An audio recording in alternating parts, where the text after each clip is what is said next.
Hey, Shalom, Makim Shalom. First and foremost, as always, I want to give all praise, honor, and glory to Yahweh, Bahashem Yahawashi, Bahashem Rachakodash. Double honors to the apostles, the bishops, and the elders of Great Millstone that taught us this truth, and that's still teaching this truth. And much peace, love, and salutation to the elect, beginning with the 144,000, all the way down to the large multitude that believes in who the Lord will deliver in these last days. To you all I say Shalom. I'm the brother Tazamah from the Great Millstone Dallas camp, coming back today with another lesson, and Lord willing, today this lesson will be edifying. And I wanted to do another lesson today, going in on the fact of how Yahawashi, right, who the world ignorantly calls Jesus Christ, on how he actually, when he did the sacrifice, when he actually went up on the cross and he shed his blood, of course it was for the nation of Israel's sins, but he also had to pretty much pay for the iniquities that he did in his past life, which is a dark saying. Okay, that's a dark saying that most people will not be able to understand or get. The wacky tacky Christians not going to be able to understand, and you even have some Israelites that don't fully understand that. My whole thing is to the IUIC. And I hate to bring them up, it's just a spirit, but for them to say that Yahweh and Yahawashi, are the same being pretty much in the scriptures, and that no man has ever spoken to the Father at all. What about Abraham whenever Isaac was on the scene? What about Abraham whenever he was getting ready to sacrifice Isaac? What was going on there? Was that Yahawashi in the heavens talking to Abraham, even though Yahawashi, we say, all right, that Isaac, the son of Abraham, is Yahawashi in the reincarnation? I'd rather say that, I said it correctly, because even when you go to, I'll come back to this, but whenever you go to Matthew, the first chapter, all right, it says Matthew 1:1, it says the book of the generation of Yahawashi Hamashiach, the son of David, who was the son of David? The son of David was Solomon, and the son of Abraham. And who was the son of Abraham? Isaac. And even whenever you go into the story of Isaac getting ready to be sacrificed, all right, he was getting ready to be sacrificed on Mount Moriah, that's where the temple was built. You see? Also, too, Yahawashi was also Adam, And we know what Adam did. We know the transgression of what Adam did. He hearkened unto the voice of Eve, which pretty much, as the scripture says, through her we all die. But Adam, Eve was first in transgression, but Adam, he hearkened unto the voice of the woman. You see, this is Genesis chapter 3, verse 17. It says, and unto Adam he said, which Adam, when you get the root word, that word is Adama, which means it pretty much means of the ground. You see Adam here, and you'll probably say red. You see, and that's Esau putting that in there to try to bring forth confusion. But Adam, which the Hebrew word is Adama, all right, because red is Edom, which is Adawam. That's red, not Adama. Okay, so. And that's what Adam's name means. It means of the ground, and that's where you get that dark hue from. All right, but anyways, it says, and unto Adam he said, because thou hearken unto the voice of thy wife, and who was his wife Eve, and hast eaten of the tree, and that tree was a person. All right, that tree pretty much was the philosophy that Eve received from the serpent, which that serpent was a man. Okay, it was a diviner or an enchanter. Okay. That's where you get the word food for thought from. Okay, it wasn't an actual tree that was just glowing in the kingdom, or glowing in the Garden of Eden. Which that Eden is paradise. Eden is the whole earth. Okay, that garden that was eastward in Eden was where it was Jerusalem. It wasn't called Jerusalem at that time. Okay, so that tree, pretty much was a man. Okay. But it's all parabolic speak. So it says, because thou hearken unto the voice of thy wife, and hast eaten of the tree of which I commanded thee, saying, thou shalt not eat of it, right? Curse is the ground for thy sake. You see, because Adam took in the philosophies and ways that was given unto Eve from the serpent, and Adam hearkened unto it, pretty much started worshiping other gods and following after false idols and things of that nature. Adam hearkened unto that voice, unto that way, which ultimately caused the beginning of the fall. Okay, it says, thou shalt not eat of it. Curse is the ground for thy sake. In sorrow thou shalt eat of it all the days of thy life. You see, and that's the reason as to why we got to work. You know, we got to toil for everything. Even whenever you look at fruit, you know, whenever you look at fruit and vegetables and things of that nature, you actually have to, toil, okay, to make sure that the fruits and vegetables, grow. And even in this society that we live in, everything is all tainted. It doesn't grow in this complete power, you know, because in the ancient world before the fall, you know, everything came on trees and everything would come out the earth naturally. Okay, it says thorns also and thistles shall it bring forth to thee, and thou shalt eat the herb of the field. You see that? So this was the beginning of the fall, because once again, Adam, if you can receive it, those that have ears to hear, let them hear, was Yahawashi. Okay, now let's jump from here. Okay, let's jump from here and go to Romans the 5th chapter real quick, and then I'm gonna go back to the Old Testament. I'm gonna try to tie everything up. I don't have anything written down, but I just want to kind of try to tie everything together. All right, this is Romans chapter 5, verse let's see, Romans chapter 5, verse 12. It says wherefore, as by one man sin entered into the world, which that one man is Adam. All right, sin entered into the world. And what is sin? Sin is transgression of the law. Now, was the 635 laws, statutes, and commandments around during the time of Adam? The answer is no. You didn't have anything written on tablets at that time. Okay, it was made in Adam to just be. As a matter of fact, what's that? Is that second Ezra's? Man, I always get this one mixed up. Is it second Ezra's 4 maybe?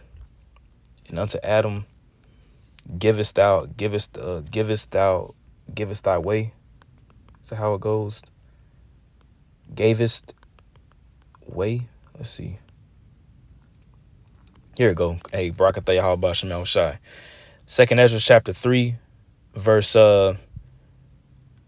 let's see. Verse 4 says, O Lord, who bearest rule, thou spakest at the beginning, when thou didst plant the earth, which is Eden, all right, and that thyself alone, and commandest the people, and gavest a body unto Adam without soul. You see, so the Lord made Adam. All right, you had a group of people called the Adamites. Okay, now are you going to find the word Adamite in the Bible? You're not going to find the word Adamite in the Bible. But when you read in Genesis the 5th chapter, it says, now this was the generations of Adam. Okay. Adam and Eve wasn't the only two people on the planet Earth. Okay. When you read Genesis the 1st chapter, it clearly tells you that, right? It says, and gave us the body unto Adam without soul, which was the workmanship of thine hands, and didst breathe into him the breath of life. Now, what is the breath of life? The breath of life is the way of Yahawashi Shai. It was obedience. All right, it was breathed unto Adam to be and just to have that way, which ultimately brings forth immortality. Right? It says, and he was made living before thee. See, Adam was the first priest.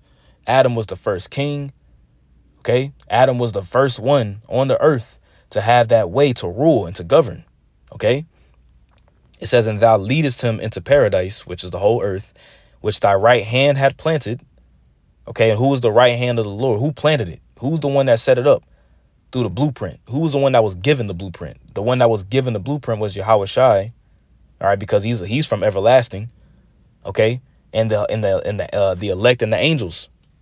Okay, that's what that word God is in Genesis 1:1. It says, before ever the earth came forward, right? And unto him thou gavest commandment to love thy way. You see that? And unto him thou gavest commandment. He was given that way. Just as Noah was found with mercy in the sight of the Lord, Abraham was given that way. While he was in Ur of the Chaldees, he was pretty much woken up from that Gentile state and was given that way. Adam was given that way first. That's why Yahawashi is known as the Alpha and the Omega, the beginning and the end. It says, and unto him thou gavest commandment to love thy way, which he transgressed. See that? He transgressed. It says, and immediately thou appointest death in him and in his generations. You see that? And that's the reason as to why we die today. It says, immediately thou appointest death in him and in his generations.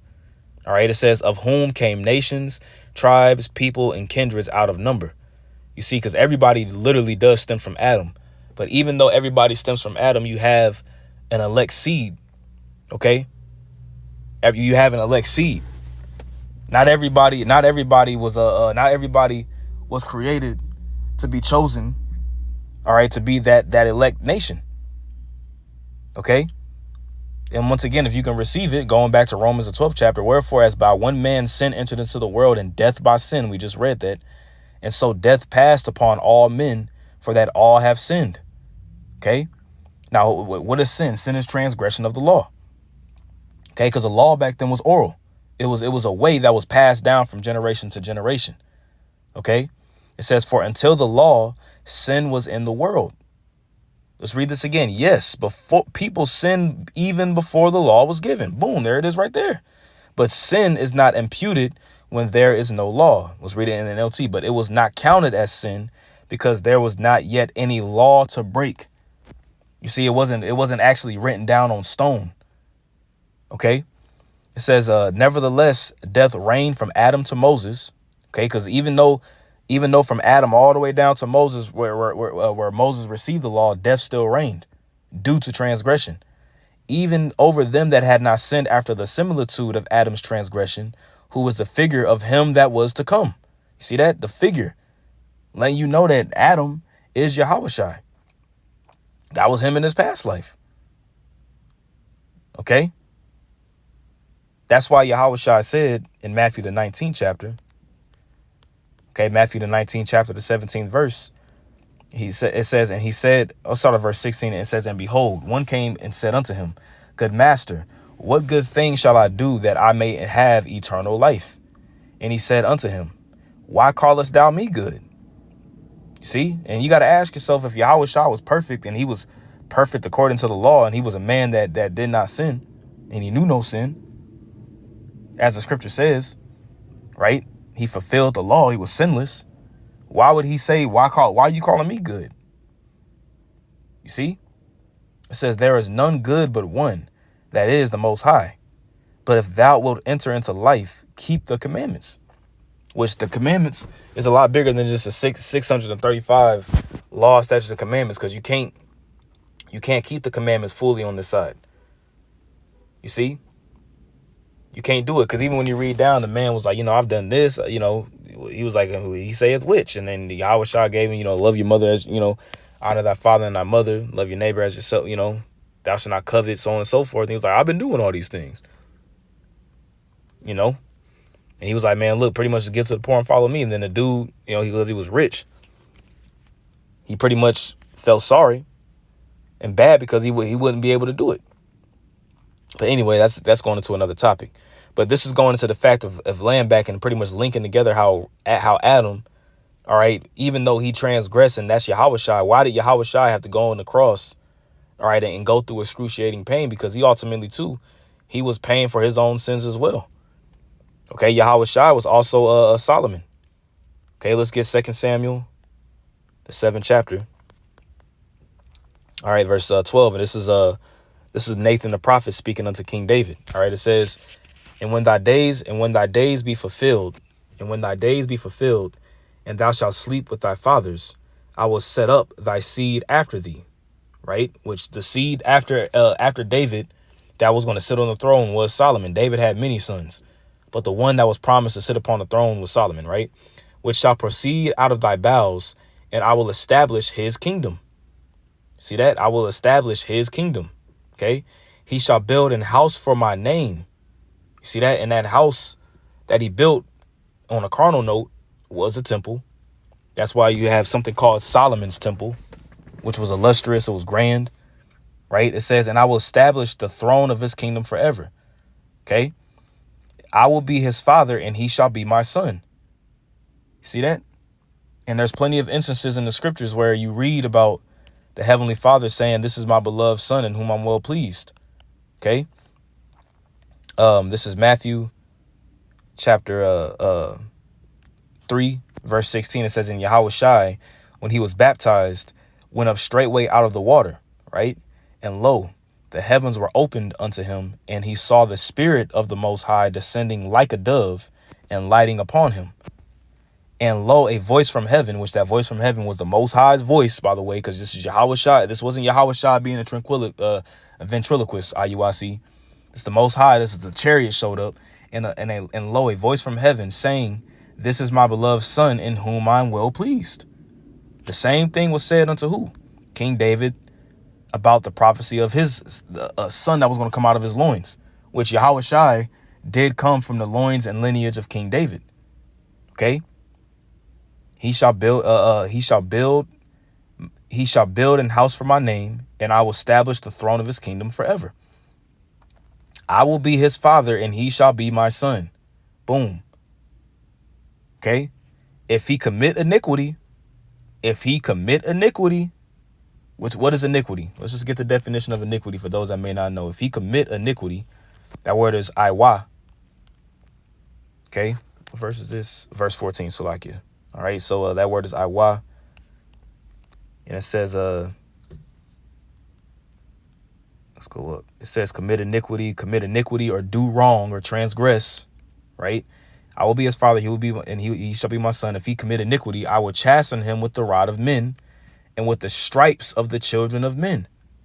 Now, it's not documented in anywhere in history that King Solomon, all right, that King Solomon actually got beat and got chastised before he passed away. Okay, there's no documentation of that because it didn't happen. Okay, King Solomon passed away and he died, he died of his through old age, and he rested with his fathers, as the scripture says. So why would the Lord say, if he commit iniquity, I would chasten him with the rod of men and with the stripes of the children of men, if we know that this is a prophecy going into Yahawashi, but he didn't commit any sin? Okay, because King Solomon was Yahawashi in the reincarnation. Okay, and what iniquity did he do? Let's get 1 Kings, the 11th chapter. All right, this is verse 1. It says, "But King Solomon loved many strange women," and strange means like foreign women. Okay, that word strange is Nakaria. Okay, that word is Nakaria. And it says foreign, alien, foreigner, foreign women, harlot, unknown, unfamiliar. But that foreign women goes into different women of the other nations. All right, that he began to worship their gods. You see, because King David had women of the Moabites and the Edomites and things of that nature. But what was different? King David didn't bow down and worship their gods. King Solomon did bow down and worship their gods. So it says, "But King Solomon loved many strange women, together with the daughter of Pharaoh, women of the Moabites, Ammonites, Edomites, Zidonians, and Hittites, of the nations concerning which Yahweh said unto the children of Israel, ye shall not go into them, neither shall they come in unto you." Because realistically, we're supposed to be a nation that's to be separated. The Lord specifically told us not to mess with the Canaanites at all. Because even of the women of the other nations, you can have them as concubines. But of the Canaanites, the Lord said specifically, no, don't even deal with them at all. Okay, it says, for surely they will turn away your heart after their God. For surely they will turn away your heart after their gods. You see that? Solomon clave unto these in love. You see, so he insisted on loving them. He actually was fond for them, and he began to build, all kinds of temples and idols in commemoration to their gods. This is what King Solomon did. And he had 700 wives and princesses and 300 concubines. And his wives turned away his heart. You see, his wives turned away his heart. That's why, as a man, the scriptures say, what is one of the one of the strongest things is wine, the king, and women. Truth is the strongest, but it's specifically is women, man. Because you see a lot of men who go completely nuts and out of their wits over a female, man. When really a woman is the weaker vessel. She should be underneath your vibration. But what happened here was that Solomon loved them, and he began to follow after their ways and their customs, which the Lord commanded him not to do. King David told him, he's like, look, don't depart away. I might get that scripture. Actually, I'll get it right now. It's in 1 Kings, the second chapter, I think it is. Right. This is 1 Kings chapter 2, verse starting at the top, and I'll go back to 1 Kings 11. It says, now the days of David drew nigh that he should die, and he charged Solomon his son, saying, I go the way of all the earth. Be thou strong, therefore, and show thyself a man, and keep the charge or the order or the command of Yahweh thy power to walk in his ways, to keep his statutes and his commandments and his judgments and his testimonies, as it is written in the law of Moses, right? That thou mayest prosper in all that thou doest, and whithersoever thou turnest thyself. You see that? And Yahweh may continue his word which he spake concerning me, saying, if thy children take heed to their way, which King Solomon didn't take heed to the way. So what happened? The kingdom eventually was split. And with the kingdom eventually being split, that was the beginning of the downfall of the nation of Israel, realistically, because eventually the northern kingdom, all their kings went off and they went to captivity underneath the Assyrian Empire. And then the southern kingdom, you had some kings that were right, but some of them were going off too. Eventually, they went into captivity underneath the Neo-Babylonian Empire. And then from that point, we were in captivity. And then we were in captivity underneath the Persians and the Medes and the Persians, I'd rather say. We were commanded to go, given the green light to go rebuild the temple, even in captivity. And then after that, the Greeks came. Okay, the Greeks came, and we were put down as subject underneath the Greeks. They set up the abomination that was made desolate. They put up Jupiter in the temple, which was Zeus, and then you got to offer swine's flesh on the altar. That was during the time of the Greeks, and then the Romans came. The kingdom was still split, Then you had the Pharisees, which stemmed from the Hasmonean dynasty, that were on the scene. But we were still subject underneath the Romans, and then eventually 70 AD. So since the time of King Solomon in his fall, we have the northern kingdom and the southern kingdom have been completely split. We have been broken off. And it was through Solomon. Just as the fall, when Adam came and death got entered into the world, through the fall of through the fall of Solomon, what happened? The kingdom was split. To this day. Now it's being built back up. Okay, through the house of David being risen back up, because ultimately the sacrifice that Yahawashi made this go around. But he had to pay for his iniquities that he did in his past life too. Okay.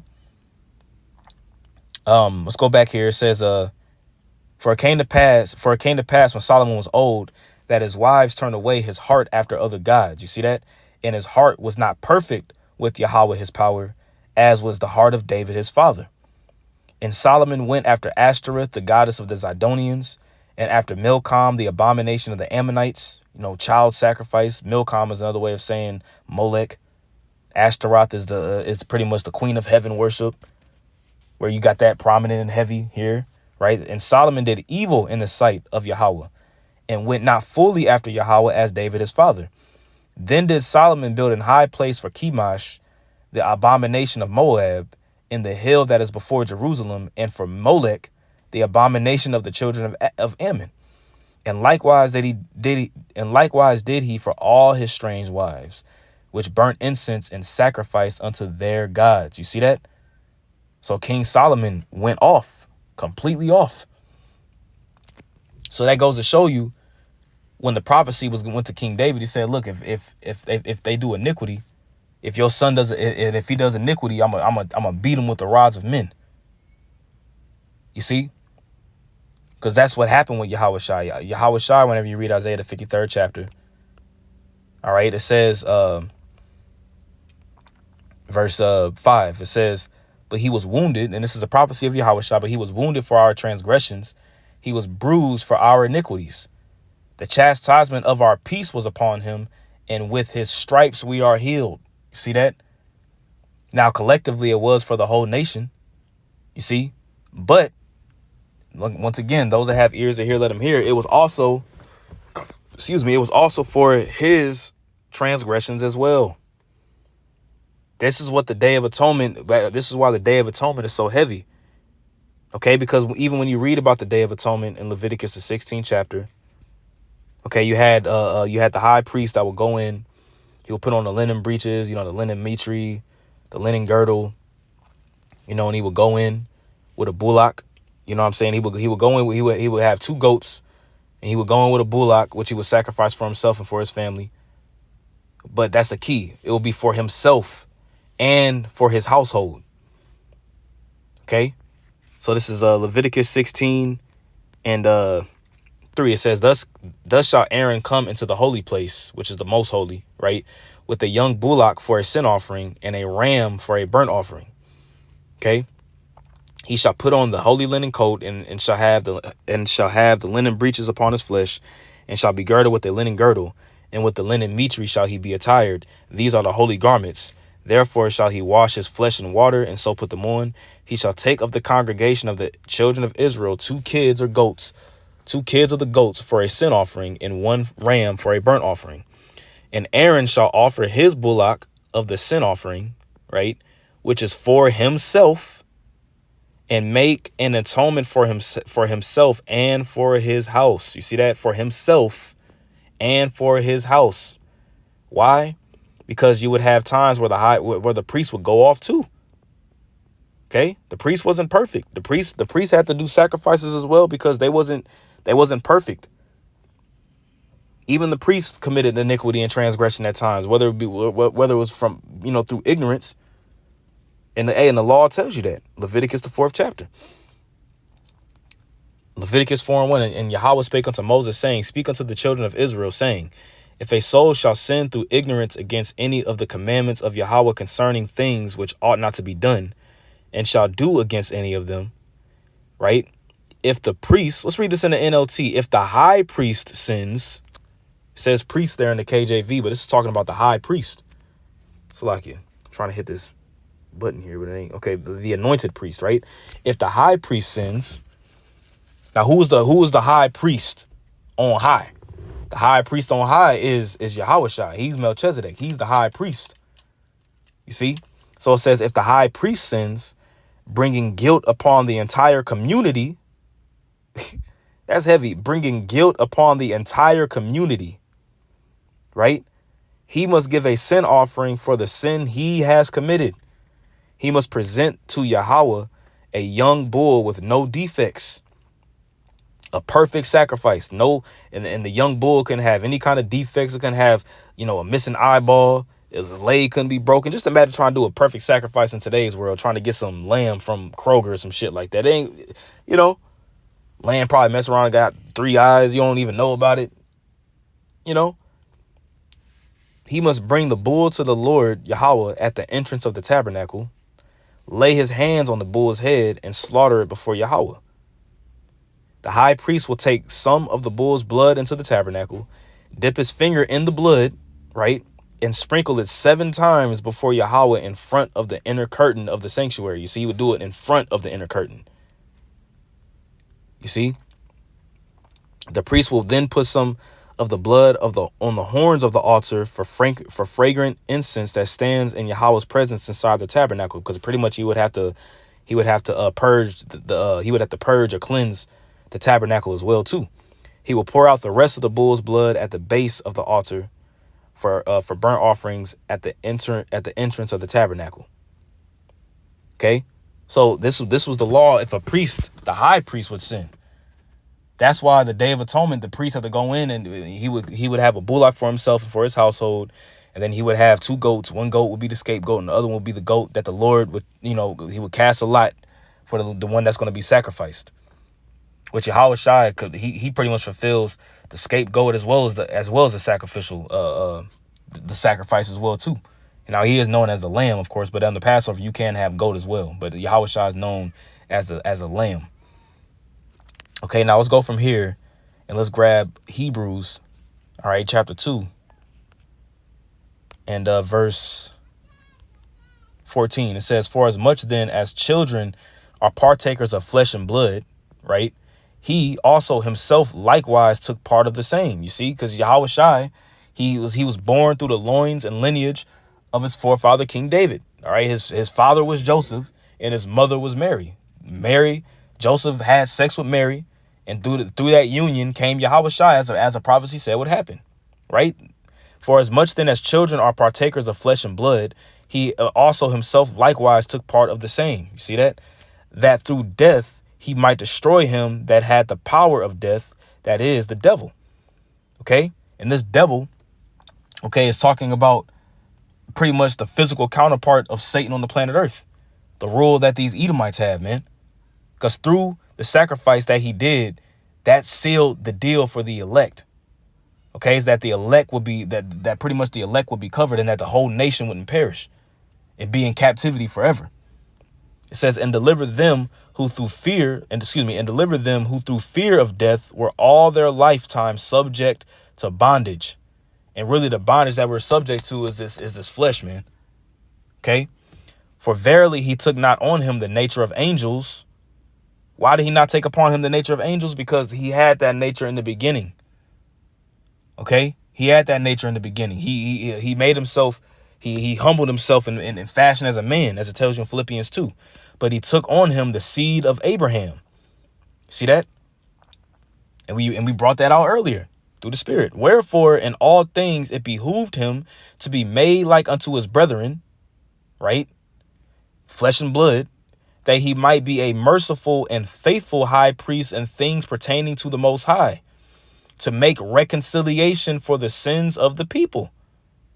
You see that? That was the high priest's job, especially during the Day of Atonement, was to make reconciliation for the sins of the people. And that word reconciliation means to be made a friend again, right? But that word in the Greek is hilaskami. Hilaskamahi. Kamai. Strong's G 2433. Hilaskamai. Hilaskamai. It says Hilaskamai. by Alexandrian usage to expiate, make propitiation for. Pretty much he is the atonement. That's why the high priest in the Day of Atonement, when he would go within the veil, what would he do? He would get that blood from the bullock that was sacrificed, and then what he would do, he would dip his finger in the blood, and he would sprinkle it 7 times eastward before the mercy seat. That was all symbolic. Verse 17, it says, verse 18, for in that he himself hath suffered being tempted. You see that?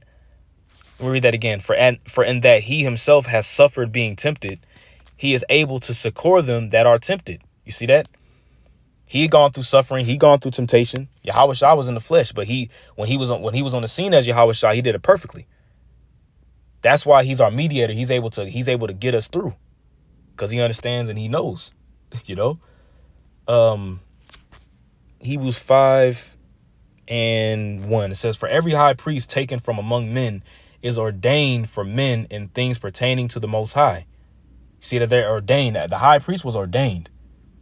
You see, but who was the truly ordained high priest is the question. Yahawashi. That he may offer both gifts and sacrifices for sins, who can have compassion on the ignorant. And the ignorant means pretty much to not know.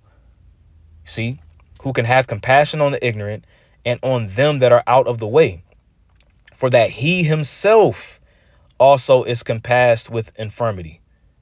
He himself is compassed and subject to the same weaknesses. We read that in Leviticus 4, and we read that as well in Leviticus 16. He would take a bullock for himself and for his household. And by reason hereof he ought, as for the people, so also for himself to offer for sins. For the people, it was also for himself too. Okay? That's why reincarnation is important to understand. If you don't understand reincarnation, then you're not really gonna understand this thing of ours, man. Okay?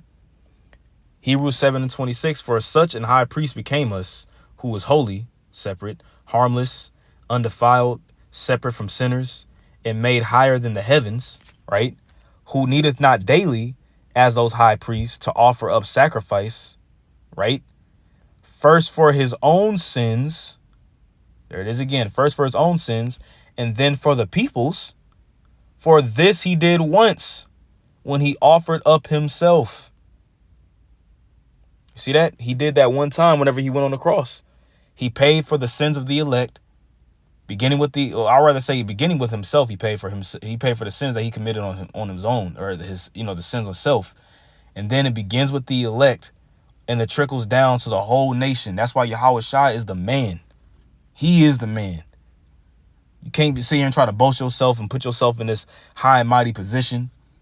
You know, Yahawashi is the man. He did it. Okay.